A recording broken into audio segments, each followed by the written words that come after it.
Good morning everyone. House जोश। चलो, audio का वीडियो, वीडियो का ऑडियो, सब बराबर क्या? तो कल हमने डिस्कस कर रहे थे स्केड्यूल नंबर 3। स्केड्यूल नंबर 3 क्या होता है? सर स्केड्यूल नंबर 3 कहो या नेगेटिव लिस्ट कहो, एक ऐसी लिस्ट जो सरकार ने बता के रखी है, जो सीबीआईसी ने बता के रखी है, उसके ऊपर हम जीएसटी की बात नहीं करेंगे।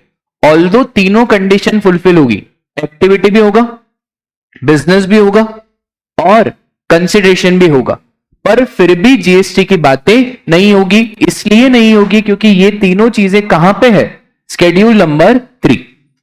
तो सर स्केड्यूल 3 कहो या नेगेटिव लिस्ट कहो, बात एक ही है। अब स्केड्यूल 3 और नेगेटिव लिस्ट में हमने एक आइटम देखा था। पहला आइटम हमने क्या देखा था कि sir services by employee to employer in the course of employment. ठीक है, अगर एम्प्लॉय एम्प्लॉयर को सर्विसेज दे रहा है, बदले में उसे कुछ सैलरी मिल रही है, तो उस सैलरी पे इनकम टैक्स की बातें तो करेंगे, पर उस सैलरी पे जीएसटी की बातें नहीं करेंगे।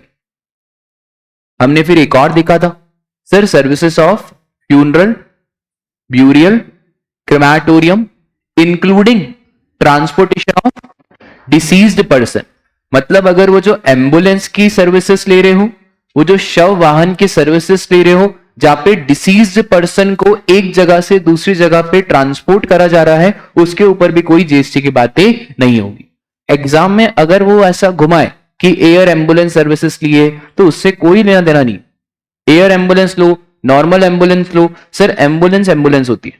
ठीक है, बस ये याद रखना, ट्रांसपोर्टेशन ऑफ डिसीज्ड पर्सन, मरा हुआ ट्रांसपोर्टेशन। ठीक है, बोलो बात क्लियर है क्या? सर दो तो हमने देख लिए, तीसरा कोर्ट्स एंड ट्राइब्यूनल। एक होते हैं वकील साहब और एक होते हैं हमारे कोर्ट। वो आपने शायरी सुनी है क्या कि खुदा महफूज रखे हमको इन तीन बलाओं से, हकीमों से, वकीलों से और हसीनों की निगाहों से। तो बस सरकार को भी ये शायरी बहुत अच्छे से आती है। सरकार ने बोला ये जो कोर्ट्स है ना, ये जस्टिस कर रहे हैं। इन कोर्ट जो फॉर्म की फीस ले रहा है, मैं वकील की फीस की बात नहीं कर रहा हूं, मैं किसकी फीस की बात कर रहा हूं? कोर्ट की फीस की बात कर रहा हूं। ये जो कोर्ट जो फॉर्म फाइलिंग फीस ले रहा है, मुकदमा लगाने के जो पैसे लग रहे हैं, कोर्ट की फीस पे कोई जीएसटी की बातें नहीं होगी। एक तो हो गया कोर्ट और एक हो गया क्या? ट्रिब्यूनल। ट्रिब्यूनल मतलब बहुत बढ़िया। ट्रिब्यूनल का मतलब सिंपल भाषा में कहें तो special court design for special purpose. For example इतने सारे मैटर्स कोर्ट्स में आते थे, तो कोर्ट उनके मैटर्स को सुलझा नहीं पाता था। कंपनी वालों ने बोला यार ऐसे तो कंपनी के जितने भी केसेस है वो कभी सॉल्व ही नहीं होंगे। इनकम टैक्स वालों ने बोला यार इनकम टैक्स के केसेस सॉल्व नहीं होंगे। तो कंपनी वालों ने ट्रिब्यूनल बनाया, NCLT, national company law tribunal. वैसे ही इनकम टैक्स वालों के लिए ट्रिब्यूनल बनाया, इनकम टैक्स अपीलिएट ट्रिब्यूनल। तो ये ट्रिब्यूनल क्या करता है? सर जैसे इनकम टैक्स अपीलिएट ट्रिब्यूनल है, सारे के सारे मैटर्स इनकम टैक्स के पहले कहां जाएंगे? Income tax appellate tribunal. बोलो बात क्लियर है क्या? सर कोर्ट में क्या क्या आएगा? राजा डिस्ट्रिक्ट कोर्ट, हाई कोर्ट और सुप्रीम कोर्ट, ये तीनों कोर्ट्स में आ जाएगा। ठीक है, अब एक और चीज, किसी को मालूम है आर्बिट्रल ट्रिब्यूनल? बताओ क्या होता है आर्बिट्रेटर? मतलब देखो आर्बिट्रेटर क्या होता है। सपोज करो ये दोनों पार्टी के बीच में झगड़ा हुआ और इन दोनों पार्टी ने पहले से ही डिस्कस करके रखा है कि अगर झगड़ा होगा तो हम कोर्ट के पास नहीं जाएंगे, हम साहिल सर के पास आएंगे। इन दोनों पार्टी ने पहले से ही डिस्कस करके रखा है कि अगर हम दोनों के बीच में कॉन्ट्रैक्ट होगा और कॉन्ट्रैक्ट में कुछ भी कमी पेशी रहेगी, कॉन्ट्रैक्ट में कुछ भी न्यूसेंस क्रिएट होगी, तो सर हम कोर्ट के पास नहीं जाएंगे, हम कहां जाएंगे? आर्बिट्रेटर के पास जाएंगे। बस इसी चीज का ट्रिब्यूनल को बोलते हैं हम क्या? Arbitral tribunal. बोलो बात क्लियर है? अब सुनना ध्यान से, यहां पे कोर्ट और ट्राइब्यूनल कवर है, यहां पे आर्बिट्रल ट्रिब्यूनल कवर नहीं है। मतलब जो आर्बिट्रल ट्रिब्यूनल सर्विसेज दे रहा है, क्या उसके ऊपर जीएसटी की बातें होगी? हाँ सर, उसके ऊपर जीएसटी की बातें होगी। ये आर्बिट्रल ट्रिब्यूनल वापस से भी आएगा जब हम रिवर्स चार्ज मैकेनिज्म का चैप्टर पढ़ेंगे, ठीक है। तो जब हम रिवर्स चार्ज मैकेनिज्म का चैप्टर पढ़ेंगे वापस से आपको बताऊंगा क्या, आर्बिट्रल ट्रिब्यूनल। बोलो बात क्लियर है सर? ये समझ में आ गया हमको कि कोर्ट और ट्राइब्यूनल भी कहां पे कवर्ड है, नेगेटिव लिस्ट। उसके बाद आप बताओ, गवर्नमेंट पीपल पे जीएसटी लगाए या उनको तो माफ करो? सर गवर्नमेंट पीपल पे जीएसटी लगाओगे, लॉ ही किसने बनाया? गवर्नमेंट। जब गवर्नमेंट ने लॉ बनाया तो गवर्नमेंट ने बोला सबसे पहले तो हमें ही बाहर करो। अच्छा चलो बताओ गवर्नमेंट में कौन कौन, आपके हिसाब से बताओ कौन कौन है गवर्नमेंट में? बहुत बढ़िया, एमपी, एमएलएस और बताओ यूपीएससी के चेयरमैन और CNG, CNDG, comptroller and auditor general of India, government company के ऑडिटर्स। फिर अपने वो क्या नाम है उनका, नरेंद्र मोदी, ठीक है। फिर अपने वो सीएम कौन है अपने, हाँ Mohan Yadav.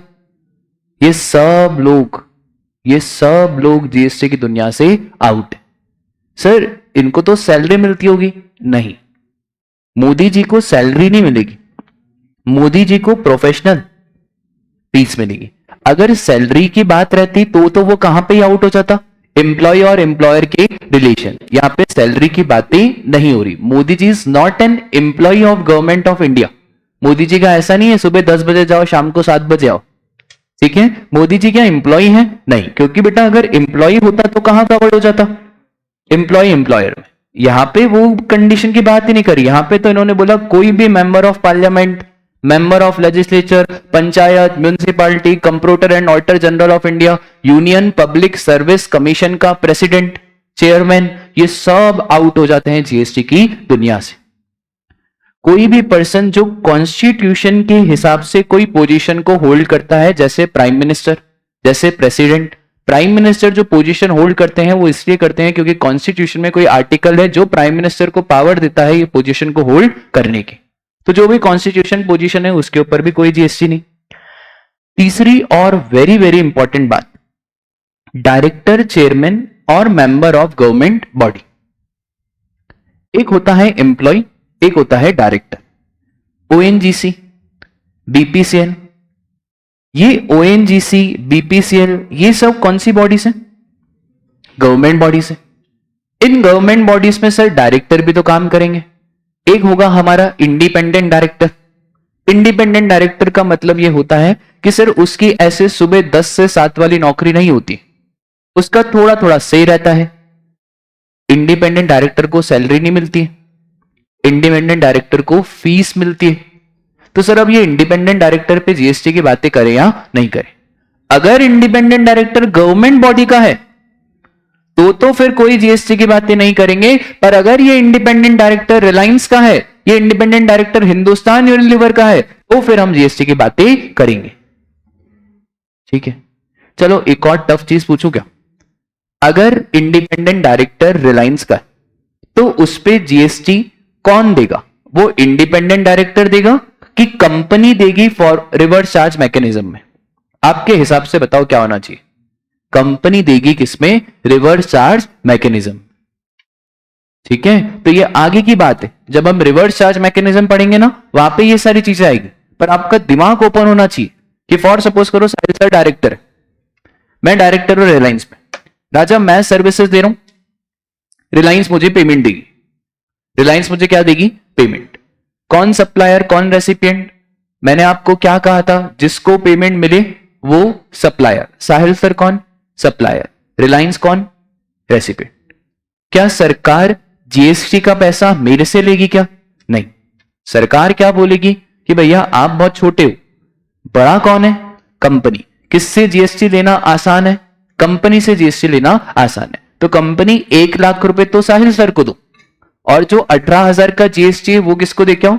Government of India को। आई बात समझ में? तो सर थर्ड क्या है हमारा?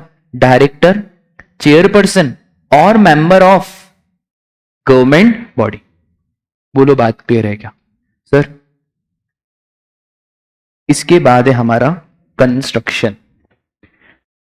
सर एक बात बताओ, कभी आपने सुना तो होगा ना कि लैंड पे जीएसटी नहीं लगता है, बिल्डिंग पे जीएसटी लगता है, इसका क्या सीन रहता है सर? ये लैंड बिल्डिंग आज तक हमको समझ भी नहीं आया कि कंस्ट्रक्शन पे जीएसटी की बातें होती है या नहीं। अब समझना ध्यान से, कंस्ट्रक्शन इंडस्ट्री में दो सर्टिफिकेट रहते हैं, एक होता है ऑक्यूपेंसी सर्टिफिकेट और एक होता है कंप्लीशन सर्टिफिकेट। अगर बिल्डर ने घर बना दिया उसके बाद भी आप रह नहीं सकते। क्यों? क्योंकि म्युनिसिपैलिटी से आपको दो सर्टिफिकेट लाने पड़ेंगे, एक ओसी और एक सीसी। ओसी मतलब ऑक्यूपेंसी सर्टिफिकेट। अगर आपके पास ऑक्यूपेंसी सर्टिफिकेट आएगा तभी आपको परमिशन मिलेगी म्युनिसिपैलिटी और नगर निगम से वहां पे ऑक्यूपाई करने की, वहां पे रहने की। और सीसी मतलब क्या होता है? Completion certificate. कंप्लीशन सर्टिफिकेट का मतलब यह होता है कि बिल्डिंग पूरी कंप्लीट हो चुकी है। जैसे पेस में इतने टाइम से शिफ्ट क्यों नहीं हो रहे थे? ये आ ही नहीं रहा।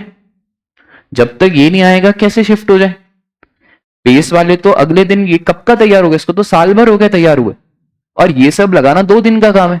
तो पेस वाले तो साल भर पहले शिफ्ट हो सकते थे। सर क्यों नहीं हुए शिफ्ट? राजा, म्युनिसिपैलिटी और नगर निगम ये दे ही नहीं रहा।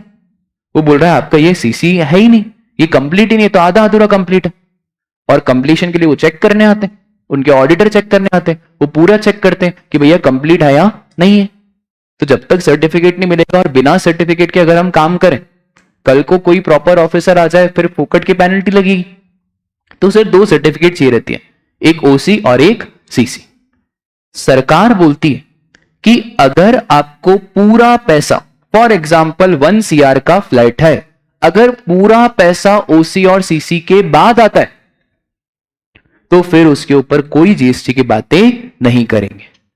पर अगर थोड़ा सा पैसा भी एडवांस आता है, भले वो 1 रुपया ही क्यों ना हो, आजकल आप देखते होगे ना प्लॉट बुकिंग स्टार्टिंग फ्रॉम ₹1, तो अगर थोड़ा सा भी पैसा ओसी और सीसी के पहले आता है तो जो पूरा अमाउंट है उसके ऊपर हम जीएसटी की बातें करेंगे।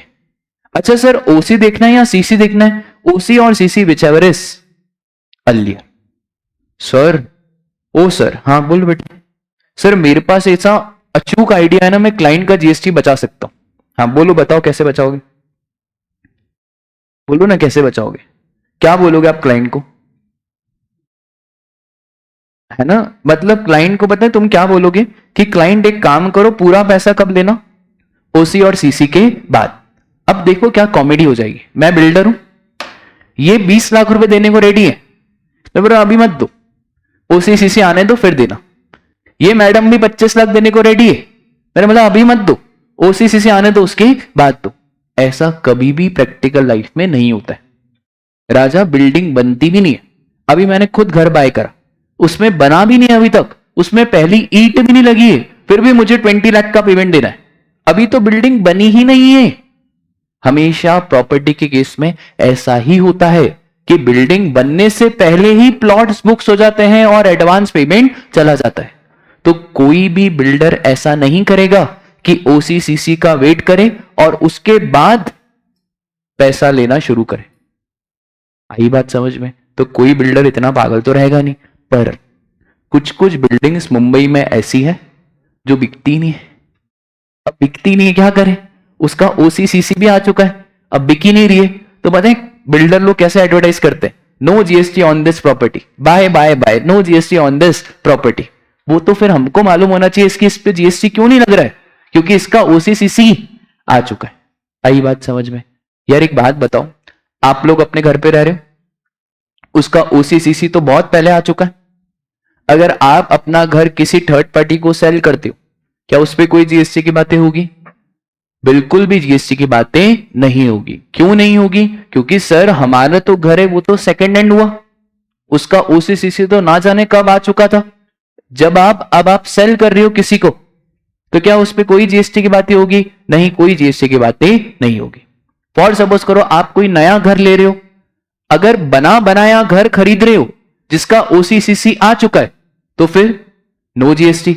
पर अगर अंडर कंस्ट्रक्टेड खरीद रहे हो, अंडर कंस्ट्रक्टेड मतलब उसका ओसीसीसी का कुछ पता नहीं है, तो क्या फिर जीएसटी की बातें करेंगे? हाँ सर, फिर हम जीएसटी की बातें करेंगे। बोलो बात क्लियर हुई क्या आपको? पक्का? पक्का?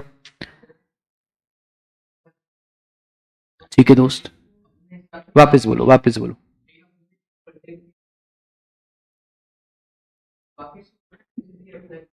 हाँ, पूरा अगर नक्शा चेंज कर दिया घर का तो वापस से अप्लाई करना पड़ेगा। रिनोवेशन विनोवेशन करा है तो कोई दिक्कत की बात नहीं, पूरा घर तोड़ के नया बनवा रहे हो तो फिर वापस से म्यूनसिपैलिटी और नगर निगम में लेना पड़ेगा। ठीक है क्या? हाँ, म्यूनसिपैलिटी और नगर निगम नहीं दिया तो पेनल्टी। इसने बढ़िया क्वेश्चन पूछा कि सर एक बात बताओ, आपका घर मैंने लिया, पूरा तोड़ दिया और फिर बनाया। राजा पूरा तोड़ दिया तो नया नक्शा लगेगा, नया नक्शा लगेगा, नया नक्शा पास कराना पड़ेगा। जैसे ही नया नक्शा पास कराओगे एक और रिक्वायरमेंट ऑटोमेटिकली आ जाएगी, किसकी? ओसी और सीसी की। बोलो बात क्लियर है क्या? पक्का? लिखो एक क्वेश्चन, लिखो फटाफट, लिखो फटाफट।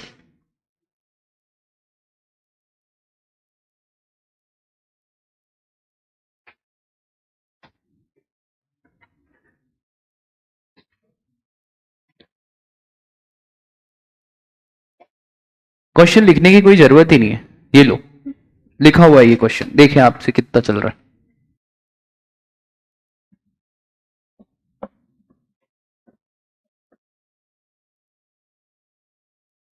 है ना? जैकलीन वही जैकलीन है जो आप सोच रहे हो।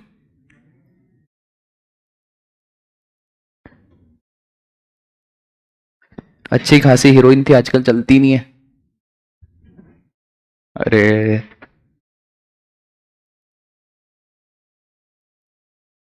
अरे तो उसको प्यार से मैं यही बुलाता हूँ ना यार, क्या?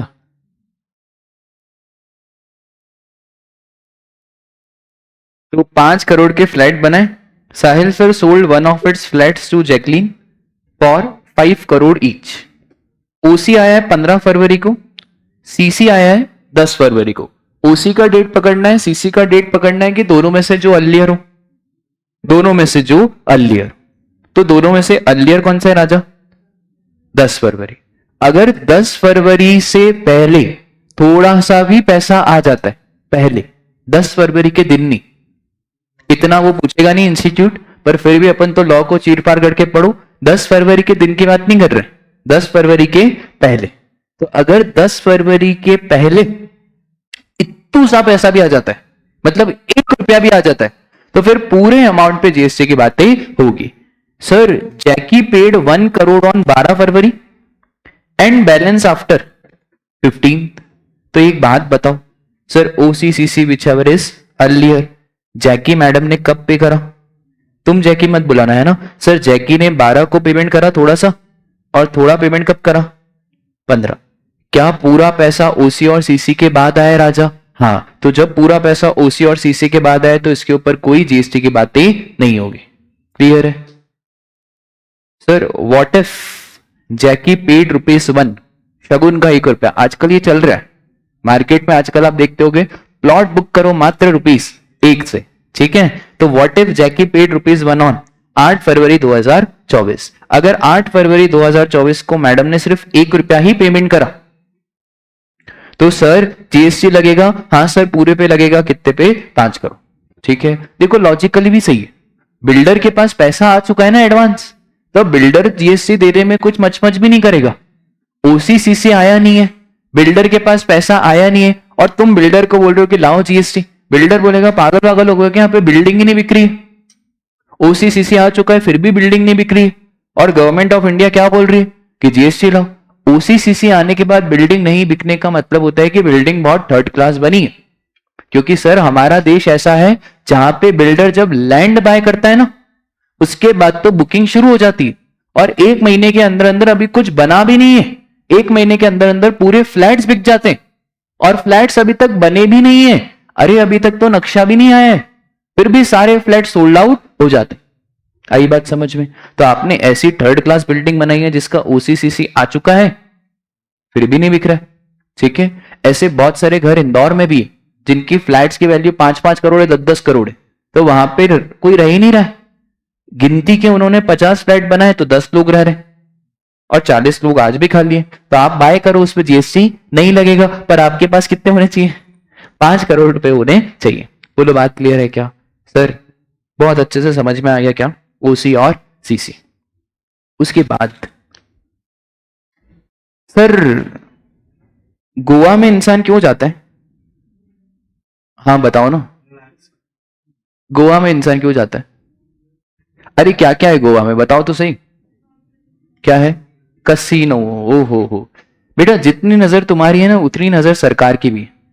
कसीनो, इंसान ड्रीम 11 ऑनलाइन रमी, रमी खेलो, रमी जीतो, विंजो क्या कर रहे हो बैठे बैठे घर पे, लूडो खेलो, जितना चार्टर्ड अकाउंटेंट इससे नहीं कमाएगा उससे लूडो खेल के 25-25 लाख रुपए कमाएगा। सर ऑनलाइन गेमिंग जमाना तो इसका ही है। सरकार ने बोला भैया इसको छोड़ेंगे नहीं।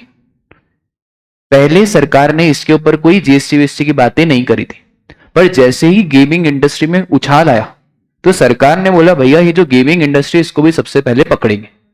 तो सरकार ने एक लास्ट एंट्री डाली, एक्शनेबल क्लेम। एक्शनेबल क्लेम पे कोई जीएसटी की बातें नहीं होती है।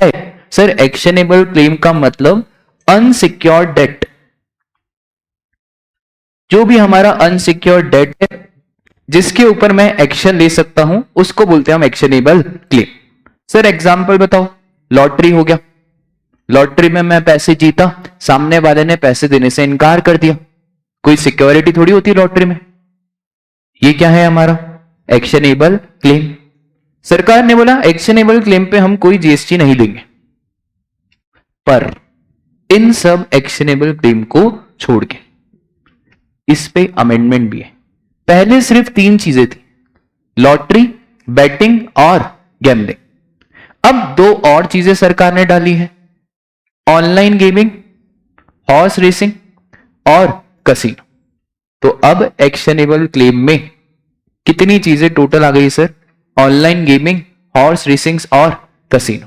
सर ये लॉटरी क्या होती है, कोई भी वेबसाइट पे जाना मत, है ना।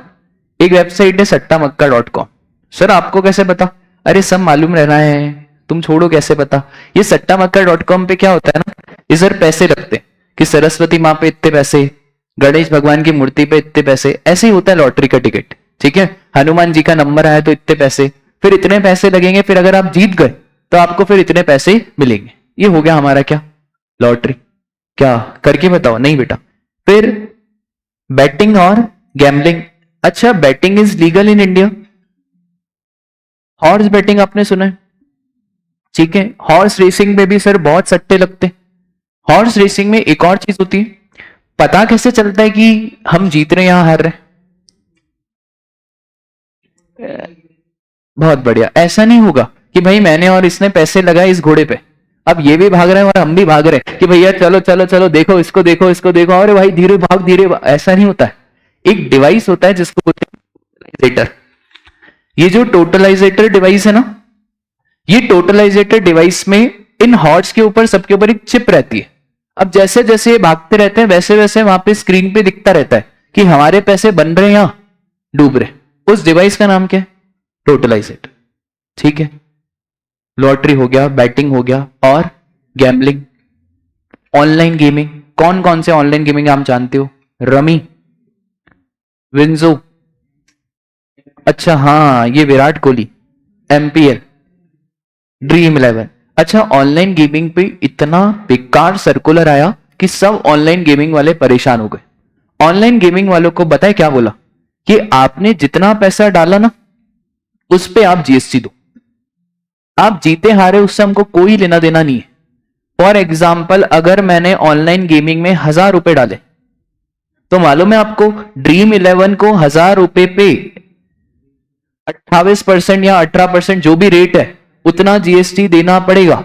मतलब आप समझो कि मुझे कॉइन्स तो उसको 1000 के देने पड़ेंगे, वरना मैं तो प्लेटफॉर्म पे अकाउंट नहीं बनाऊंगा। तो ड्रीम 11 वाले गए निर्मला सीतारमन के पास, बोले क्या तरीका है कि कस्टमर पैसे कितने डाल रहे हैं 1000, पर उसके अकाउंट में 1000 रुपए दिखेंगे ही नहीं। उसके अकाउंट में अगर जीएसटी का रेट 28% है तो कितना दिखेगा 781। तो ये अब कस्टमर तो हमारे पास आएगा ही नहीं। तो ये जो बच गए ना पैसे, ये पता है कौन भुगत रहा है अभी आज की तारीख में, ड्रीम 11। आज की तारीख में ड्रीम 11 खुद के पैसे लगा रहा है। ये तो 218 रुपए कॉस्ट हो गई ना, क्योंकि कंज्यूमर से वसूल नहीं सकते। सर जीएसटी तो कंज्यूमर से वसूलना चाहिए। राजा अगर तुमसे वसूले, तुम खुद अपने दिल पे हाथ रख के बताओ, 1000 रुपए डालोगे पर टोकन मिलेगा कितने का, तो डालोगे पैसे। तो ड्रीम 11 और सब ऑनलाइन गेमिंग वालों ने ये क्या चीटिंग है, उन्होंने बोला भैया चीटिंग है तो चीटिंग है। Online gaming is a sin good, जैसा टबैको है, जैसा alcoholic liquor for human consumption है, वैसा ही है ऑनलाइन गेमिंग। लोगों के घर जा रहे हैं, लोगों की जायदाद जा रही है, लोगों के पैसे जा रहे हैं। हम नहीं चाहते इन सबको क्या करना, प्रमोट करना। तो जब हम नहीं चाहते इन सबको प्रमोट करना, तो जानबूझ करके हम तो जीएसटी लेंगे, तुमको खिलाने खिलाओ, नहीं खिलाने तो देश के बाहर जाओ। आई बात समझ में?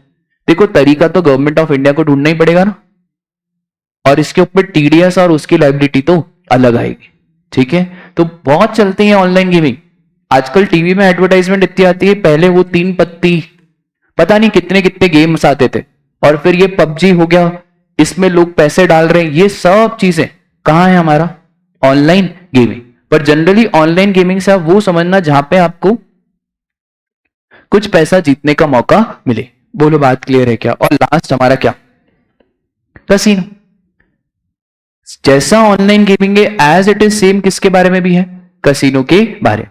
बोलो बात क्लियर है क्या? Sir actionable claim other than specified actionable claim, इन सबको नाम क्या दिया गया? इन सबको नाम दिया गया स्पेसिफाइड एक्शनेबल क्लेम। और क्या स्पेसिफाइड एक्शनेबल क्लेम पे जीएसटी की बातें होगी? हाँ सर, स्पेसिफाइड एक्शनेबल क्लेम पे जीएसटी की बातें होगी। कौन कौन सा? Lottery, betting, gambling, online gaming, horse racing और कसिनोस।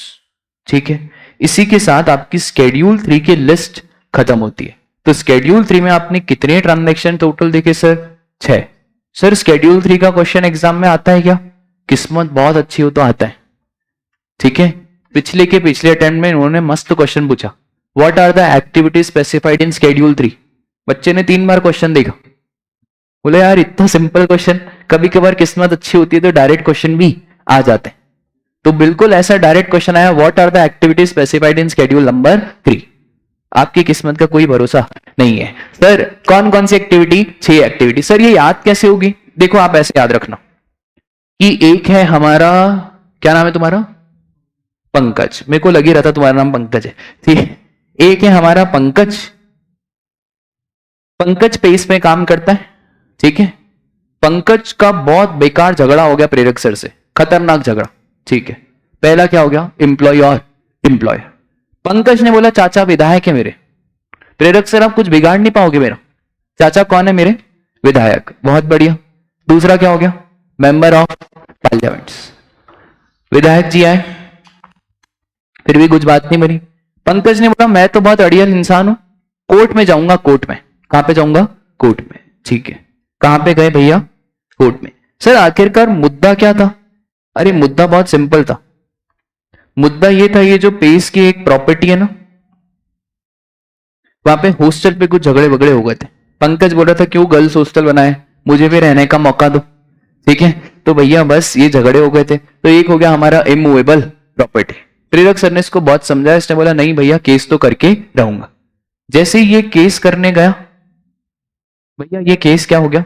हार गया। हार गया, ये हताश हो गया, निराश हो गया। फिर इसके दोस्त ने बोला छोड़ ना, अपन एक काम करते, लॉटरी बैटिंग और गैम्बलिंग में पैसा लगाते। फिर इन्होंने कहां पे पैसे लगाए? लॉटरी बैटिंग और गैम्बलिंग। लॉटरी बैटिंग और गैम्बलिंग में भी हार गया। इतना हारने के बाद इंसान क्या करेगा? सुसाइड। इतना हारने के बाद इंसान क्या करेगा? बस इतना हारने के बाद भाई साहब ने सुसाइड करी। क्या हो गया? फ्यूनरल, ब्यूरियल और क्रेमेटोरियम हो गया। यार कहां इतना लोड लेना जिंदगी में? बताओ पंकज की कहानी। पंकज कहां काम करता है? पेस, एम्प्लॉय एम्प्लॉयर रिलेशनशिप। ठीक है, अब पेस में क्या हुआ यार? प्रेरक सर क्या कर रहे हैं भैया? झगड़ा कर रहे हैं। पर इसने क्या बोला? मेरे चाचा विधायक है, member of parliament, member of legislative assembly, ठीक है, कॉन्स्टिट्यूशन की पोस्ट और director of a government body. फिर क्या हुआ था यार? अच्छा मुद्दा क्या था? ये चाह रहा था कि हॉस्टल में अपने को भी रहने का मौका मिले। तो वो है ना अंडर कंस्ट्रक्टेड प्रॉपर्टी, जिसका अगर पैसा ओसी और सीसी के पहले आ चुका है। उसके बाद सर मामला कहां गया? कोर्ट में गया। अच्छा कोर्ट में पंकज भाई हार गए, तो इसके दोस्त ने क्या बोला? इसके दोस्त ने बोला कोई दिक्कत की बात नहीं, अपन तो एक काम करते हैं, क्या lottery betting gambling horse racing online gaming rummy खेलो, रमी जीतो में क्या लगाते हैं? पैसा। उसमें भी भाई क्या हो गया? हार गया। ओहो हो, जब उसमें भी हार गया तो फिर उसके बाद लास्ट ऑप्शन क्या है? Suicide services of funeral, burial, crematorium including transportation of deceased.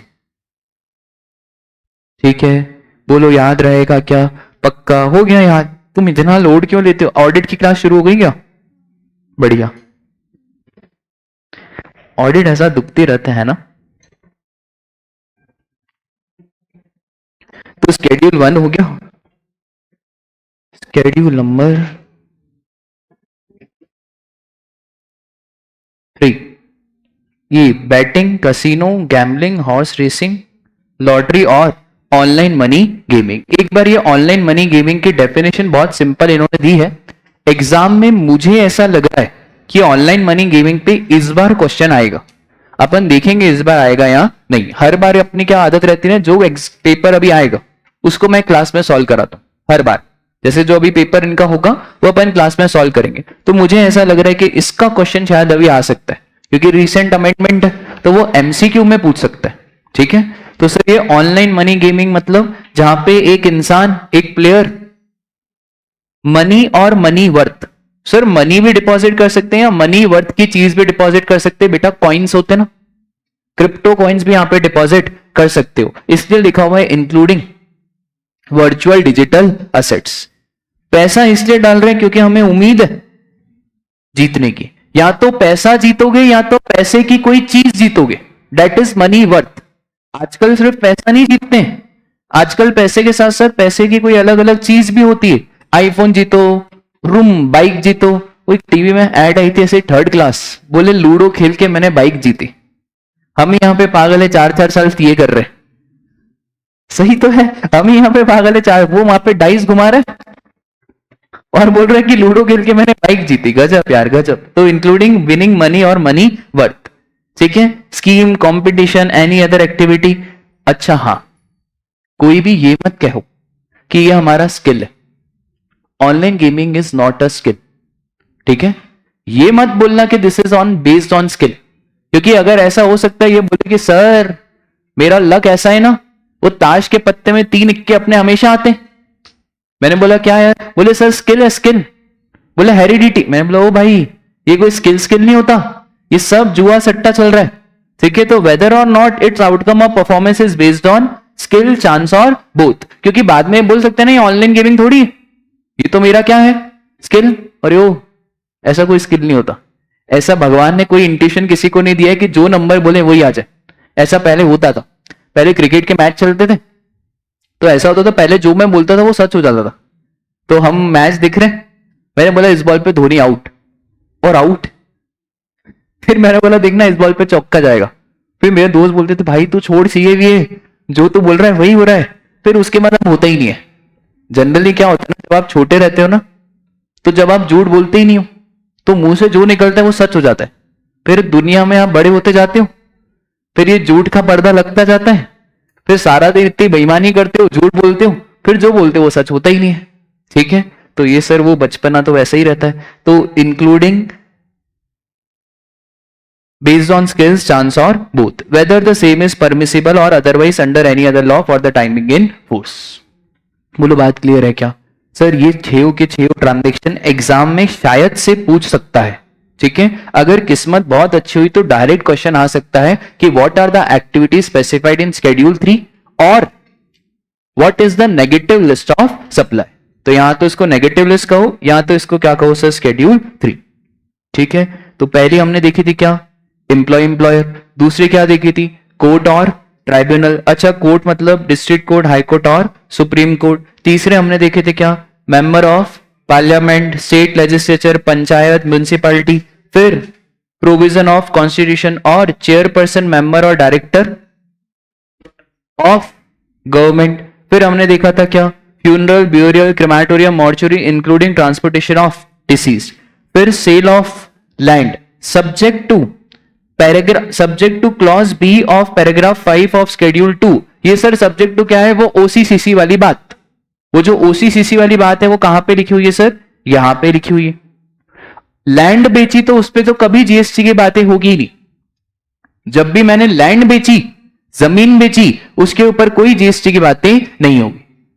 चलो एक सर्कुलर आया, मैं आपसे पूछता हूं, लैंड पे एक सर्कुलर आया कि साहिल सर ने अपनी लैंड बेची, उस पे जीएसटी लगेगा या नहीं?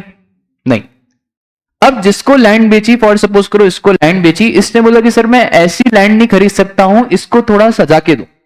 बोला सजा के दो मतलब? बोले सर देखो इस पे ना फेंसिंग करा के दो। मैंने बोला ठीक है भैया, इस पे लेवलिंग करा के दो, इस पे ड्रेनेज लगा के दो, इस पे थोड़ा साफ सफाई करा के दो, इस पे बोरिंग लगा के दो। अब मैंने लैंड जो बेची वो इन सब के साथ बेची, क्या अब भी जीएसटी की बात होनी चाहिए या नहीं होनी चाहिए? नहीं होनी चाहिए। ठीक है, दुल्हन दुल्हन होवे, फिर भले मेकअप करके शादी में खड़े हो, है ना? दुल्हन इज ऑलवेज अ दुल्हन। ठीक है, जैसे अभी बहुत सारे फ्रेंड्स की शादी होती है ना, तो खुदा की मेहर से बहुत सारे दोस्त लड़कियां भी हैं, तो भैया जब उनकी शादी होती है हम देखते हैं, तो एक बार तो मैं कंफ्यूज हो गया, गलत शादी में तो नहीं आ गए? तो उसने बोला नहीं नहीं गलत शादी में नहीं, सही शादी में है। बोले मैं मेकअप के बिना ऐसे दिखती हूँ और मेकअप के साथ ऐसे। अच्छा ठीक है, तो भले जमीन को सजा के बेच रहे हो, उसमें लेवलिंग कराई, फेंसिंग कराई, बोरिंग कराई, उसके ऊपर भी कोई जीएसटी की बातें नहीं होगी। ठीक है, बोलो बात क्लियर है? लड़कियों को अपनी अपनी शादी याद आ गई कि हमारी भी शादी होगी। Wow. Under constructed property GST, fully constructed OCC से आ चुका है तो no GST. Actionable claim other than specified actionable claim. बोलो बात क्लियर है क्या सर?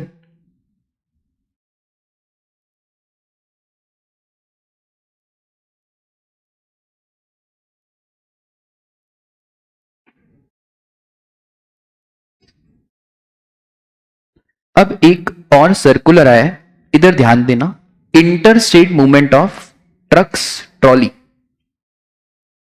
यार एक बात बताना, सोच समझ के बताना। हमने स्केड्यूल 1 पढ़ा था, स्केड्यूल 1 में एक ट्रांजैक्शन था पैरा नंबर 2। पैरा नंबर 2 क्या था कि सर ट्रांसफर ऑफ गुड्स और services between the related person. ठीक है,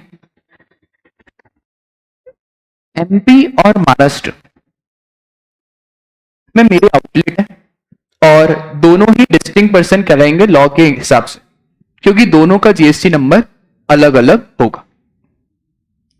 गाड़ी एमपी से महाराष्ट्र जा रही, मेरी जो ट्रक है ना वो एमपी से कहां जा रही है? महाराष्ट्र।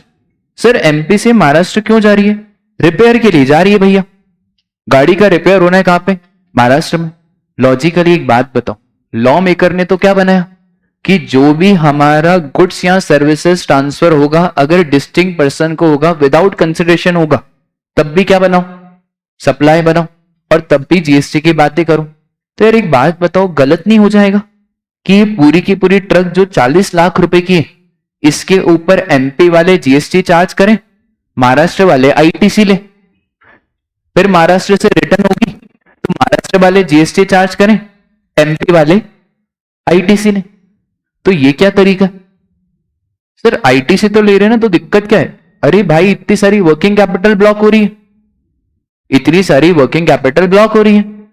तो फिर सरकार ने बोला यार एक अपन काम करते, अगर कोई भी व्हीकल एक जगह से दूसरी जगह पे जा रही है तो इसको हम सप्लाई नहीं मानेंगे। तो अगर 40 लाख की गाड़ी एमपी से महाराष्ट्र जा रही है फॉर रिपेयर पर्पस, तो ये जो 40 लाख है इसके ऊपर कोई जीएसटी की बातें नहीं होगी।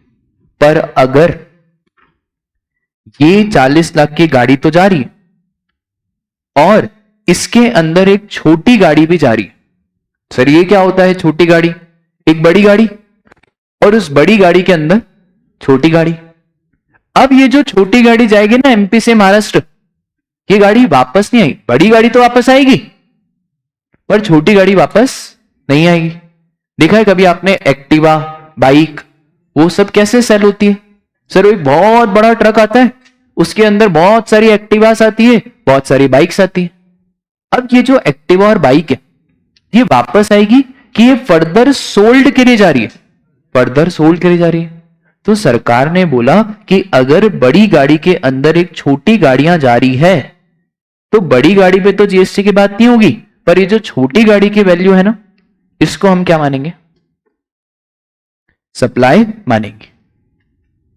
ठीक है, आपको सिर्फ इतना सा ही ध्यान रखना है कि सर अगर हमारी एक ट्रक जा रही है एक डिस्टिंक्ट पर्सन से दूसरे डिस्टिंक्ट पर्सन तक, तो उस ट्रक की वैल्यू पे कोई जीएसटी की बातें नहीं होगी, उसे सप्लाई नहीं माना गया।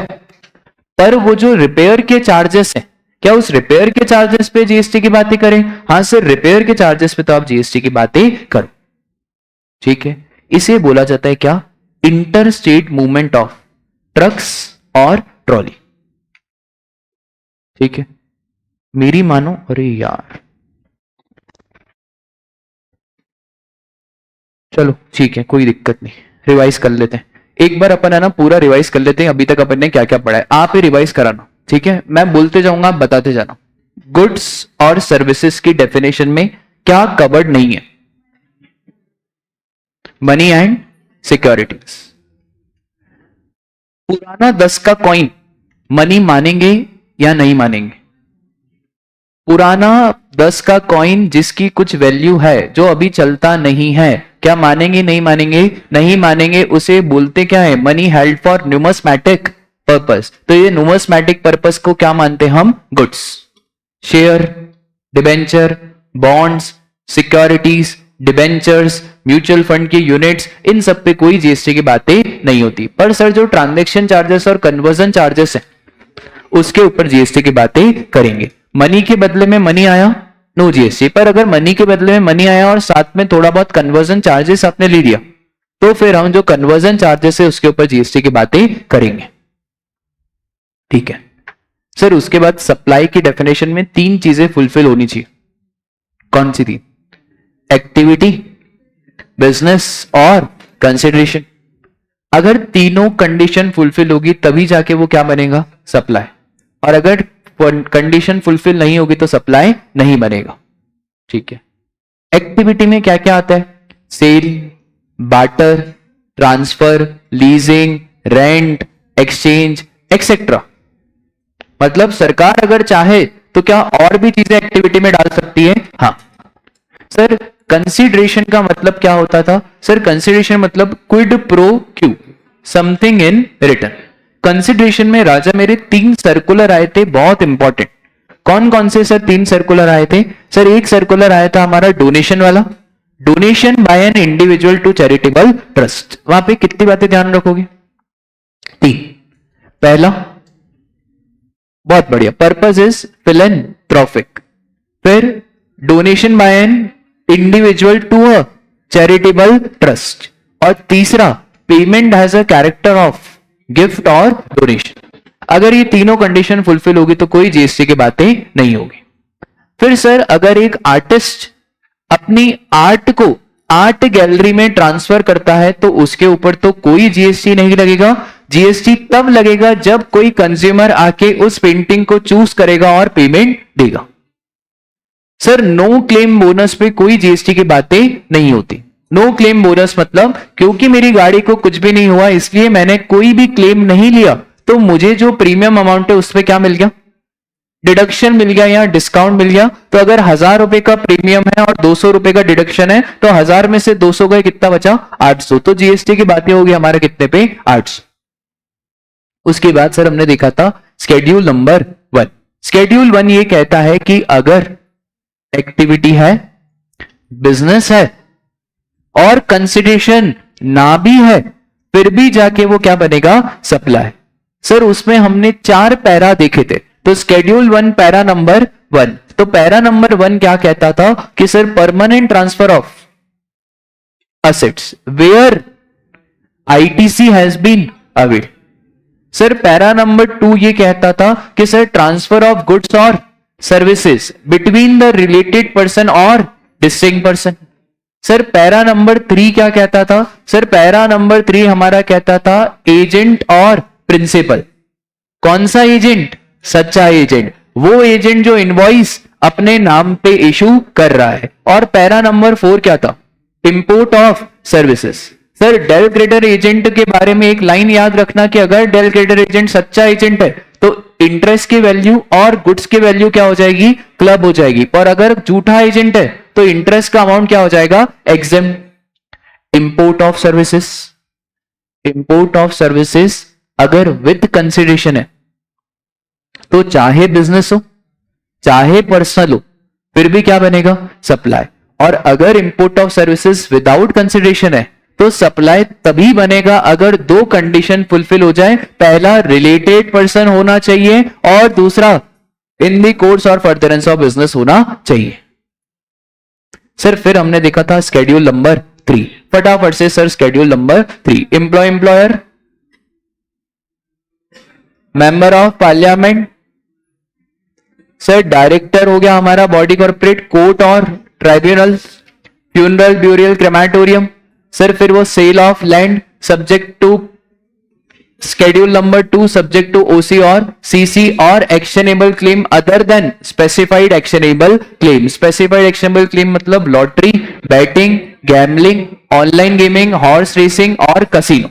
और फिर हमने एक अभी छोटा सा सर्कुलर पढ़ा कि अगर इंटरस्टेट मूवमेंट हो रहा है ट्रक्स का और वो ट्रक वापस से आ जाएगी, तो अगर ट्रक वापस से आ जाएगी तो उस ट्रक की वैल्यू पे जीएसटी लगाने की आवश्यकता नहीं है। पर अगर ट्रक जा रही है फॉर रिपेयर पर्पस, तो जो सिर्फ रिपेयर वाला कंपोनेंट है उसके ऊपर हम जीएसटी की बातें करेंगे। आज के लिए बस इतना ही, मिलते हैं कल।